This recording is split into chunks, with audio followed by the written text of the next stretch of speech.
ഒരു നാടാകെ കാത്തിരുന്ന കല്യാണം. വരൻ സൂര്യ, വധു മിത്ര.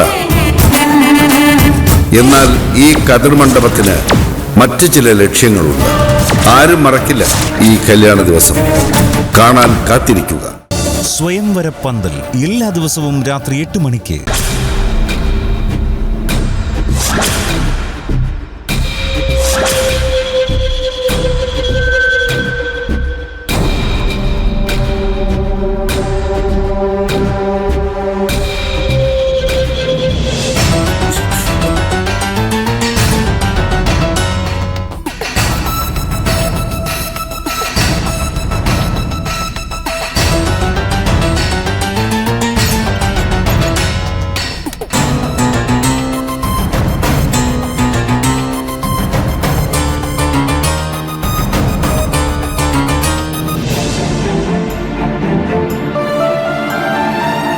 അമ്മ ഉറങ്ങുന്നില്ലേ?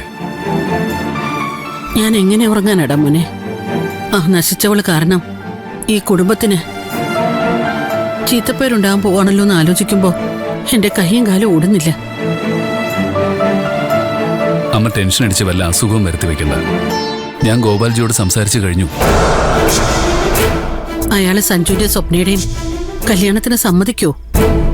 ഗോപാൽജിയുടെ സമ്മതം ഉണ്ടെങ്കിലും ഇല്ലെങ്കിലും നമുക്ക് ഈ കല്യാണം നടത്തിയല്ലേ പറ്റൂ. അവള് കാരണം ആ കുടുംബം മുഴുവനും നമ്മുടെ ശത്രുക്കളാവും. എന്നാലും എന്ത് വിശ്വസിച്ച അവൾ ആ വീട്ടിൽ കയറാൻ ആവേശം കാണിക്കുന്നതെന്ന് എനിക്കറിയില്ല. എന്തായാലും നാളെ അവൾ ആശുപത്രി വരെ ഒന്ന് പോട്ടെ. മഹിമ പറഞ്ഞതുപോലെ അവള് പറഞ്ഞതെല്ലാം ശരിയാണോ എന്ന് അറിയുകയും ചെയ്യാമല്ലോ. അവള് ഗോപാൽജിയുടെ മരുമകളാവാൻ വേണ്ടി പറയുന്ന വെറും ഒരു നുണയാവണേന്ന എന്റെ പ്രാർത്ഥന. എല്ലാം നാളെ അറിയാലോ. നേരം കുറയായി. അമ്മ ചെന്ന് കിടക്കാൻ നോക്ക്. വാ.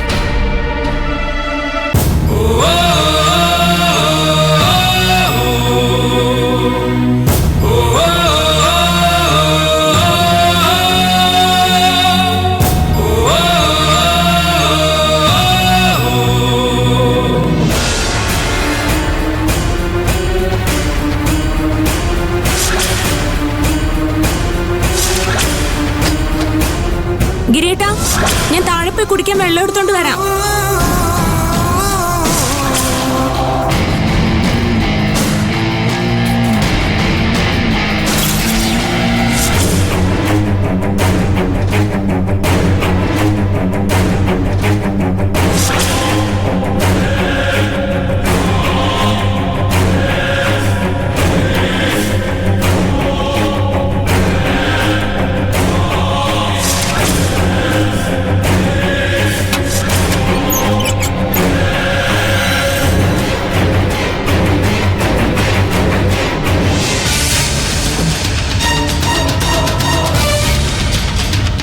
അമ്മ മറക്കാതെ കുറ്റിയിടാറുള്ളതാണല്ലോ.